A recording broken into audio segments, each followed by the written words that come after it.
Kannada star villain గా మారిన hero Darshan అతని అక్రమ ప్రియురాలు పవిత్ర గౌడలు మృతుడు రేణుకాస్వామి పట్ల రాక్షసుల మాదిరిగా ప్రవర్తించారనే వార్తలు కలవరపరుస్తూ ఉన్నాయి. అంటే బ్రుటాలిటీని మొత్తం దాటిపోయారు దర్శన్ పవిత్ర. మానవత్వం లేకుండా అత్యంత హేయంగా గంటల తరబడి నీచాతి నీచంగా హింసించారు. మళ్లీ సిగ్గు లేకుండా మీడియా కెమెరాల ముందు నవ్వుతున్నారనే వార్తలు ప్రజలకు కంపరాన్ని పుట్టిస్తున్నాయి. ఇంత కోపం ఒక సామాన్య ఫ్యాన్ మీద ఎందుకు కలిగిందంటే మాత్రం పోలీసులు చెప్పిన వివరాలు భయంకరంగా ఉన్నాయి. కొన్నాళ్లుగా దర్శన్ ఫ్యాన్ అతని ప్రియురాలు పవిత్ర గౌడకు వ్యతిరేకంగా కమెంట్స్ పెడుతున్నాడు. దానిపై పవిత్ర గౌడ సీరియస్గా ఉంది. నువ్వు మా దర్శన్ వదిలేయి, మాకు దర్శన్ హీరో, నీ వల్లే మా హీరోకు చెడ్డ పేరు వస్తోంది, నువ్వు మా హీరోని వదిలేయమని రోజు కామెంట్స్ పెట్టేవాడు. అంటే ఈ రేణుకాస్వామి ఒక వెర్రి ఫ్యాన్ అన్నమాట. వాస్తవానికి ఎవరి జీవితం వారిది. హీరో నచ్చితే వెళ్ళి సినిమా చూడాలి, ఆ తర్వాత వదిలేయాలి. అతను ఎవరు నుంచుకుంటే ఇతనికెందుకు? కానీ ఈ రేణుకాస్వామి మాత్రం తన హీరోతో ఏదో రక్తం పంచుకుని పుట్టిన వాడినంత రేంజ్లో మూర్ఖంగా ఆరాధించాడు. అంటే ఇలాంటి వారిని వాస్తవానికి ఫ్యాన్స్ అనకూడదు. అయితే ఈ రేణుకాస్వామి మాత్రం దీనిని వ్యక్తిగతంగా తీసుకున్నాడు. మరోవైపు దర్శన్ భార్యకు అతని ప్రియురాలకు మధ్య జరుగుతున్న ఆన్లైన్ వార్ కూడా దీనికి దోహదం చేసింది. దర్శన్ ఓ మన్మధుడైనట్టు ఇద్దరు లేడీస్ మూర్ఖంగా ఆన్లైన్లో కొట్టుకుంటూ ఉండేవారు. ఎంతలా అంటే చీప్గా బిహేవ్ చేసుకున్నారు, గౌరవ మర్యాదలను వదిలేశారు. అలా నైతికత లేని ఈ బంధంలోకి ఫ్యాన్స్ వచ్చారు. వాస్తవానికి అభిమానులు థియేటర్స్ వరకే, హీరోల వ్యక్తిగత జీవితాల్లోకి వెళ్ళకూడదు. వెళ్తే ఏమవుతుందంటే వాళ్ళు డబ్బున్నోళ్ళు ఎంతకైనా తెగించేస్తారు. రేణుకాస్వామి విషయంలో దర్శన్ పవిత్రలు కూడా మానవత్వాన్ని వదిలేసి దారుణంగా ప్రవర్తించారనే కమెంట్స్ ఇప్పుడు వణుకు పుట్టిస్తున్నాయి. మరి రేణుకాస్వామి తన భార్య తల్లి గురించి ఎంత ఆలోచించాడో లేదో కానీ దర్శన్ ఫ్యాన్గా మాత్రం భక్తుడైపోయాడు. ఓ రోజున పవిత్ర మీద ఉన్న అసహ్యంతో ఆమె ప్రైవేట్ పార్ట్ ఉన్న ఫోటోను ఆమెకు, ఆ తర్వాత దర్శన్కు పంపించాడు. అదే కొంప ముంచింది. ఆ ఫోటో చూడగానే కోపంతో రగిలిపోయారు. ఆ క్షణమే రేణుకాస్వామిని చంపేయాలనుకున్నారు.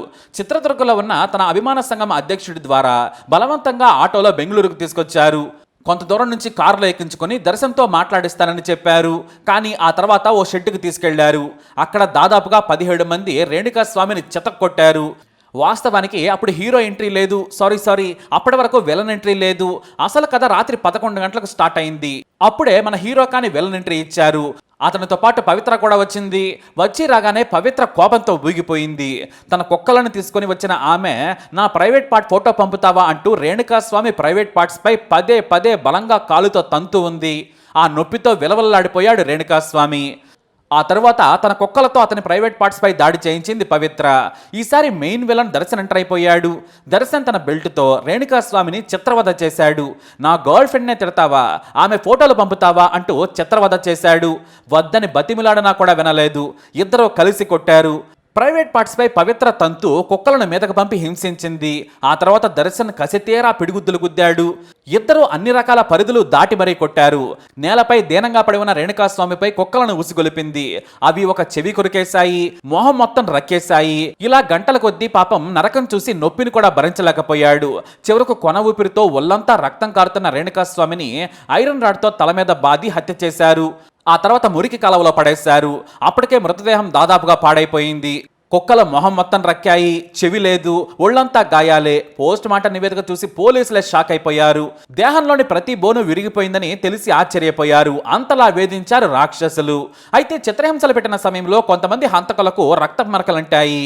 బట్టలకు రక్తం అంటడంతో మరునాడు ఉదయమే దగ్గరలో ఉన్న రిలయన్స్ ట్రెండ్స్కి వెళ్లి మార్చుకున్నారు.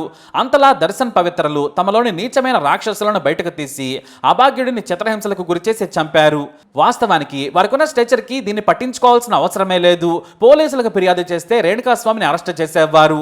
మిగతా విషయమంతా పోలీసులు చూసుకునేవారు. విషయం ముగిసిపోయేది. ఇప్పుడు జైలుకి వెళ్లి జనంతో చీకొట్టించుకోవడం వల్ల ఉపయోగం లేదని సన్నిహితులు వాపోతున్నారు. హత్యకు ముందు పవిత్ర దర్శన్లు పార్టీ చేసుకుని మధ్యాహ్నం నుంచే మత్తులో ఉన్నారట. ఈ పార్టీకి కొంతమంది సినిమా పరిశ్రమకు చెందిన స్నేహితులు కూడా హాజరయ్యారన్నట్ట. వారందరినీ కూడా పోలీసులు విచారిస్తున్నారు.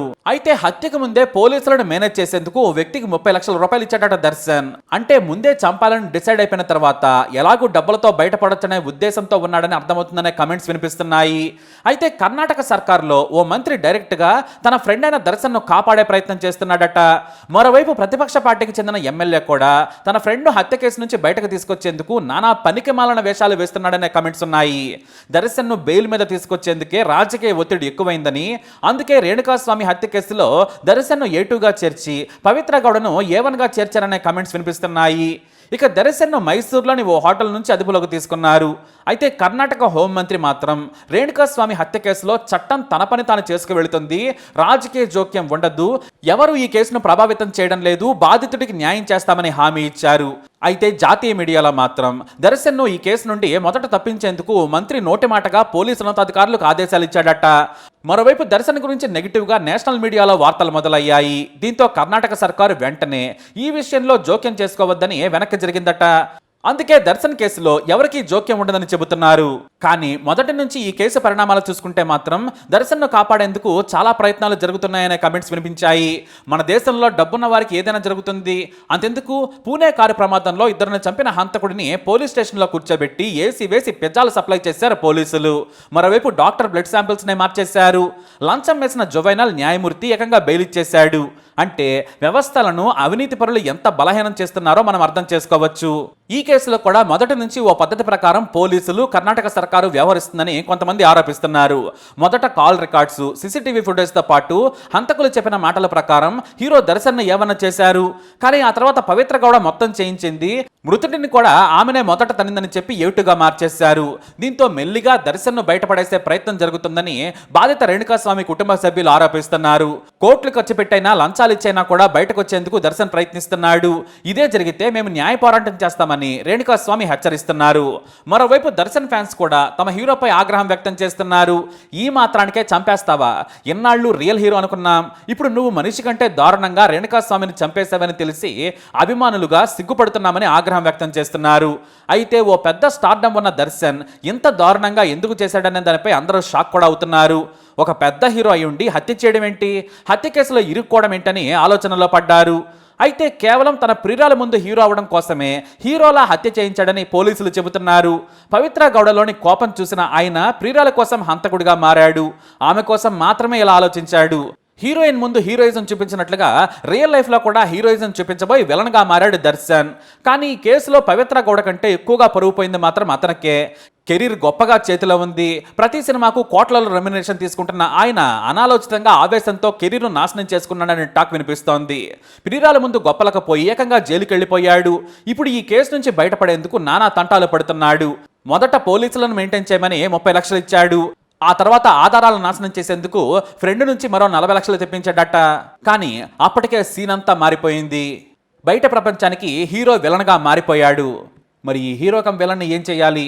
మీ అభిప్రాయాన్ని కమెంట్ ద్వారా తెలియజేయండి. ఈ వీడియో అప్డేట్స్ కోసం మై ఛానల్ ఫాలో అవ్వండి. అలాగే తప్పకుండా సబ్స్క్రైబ్ చేసుకోండి.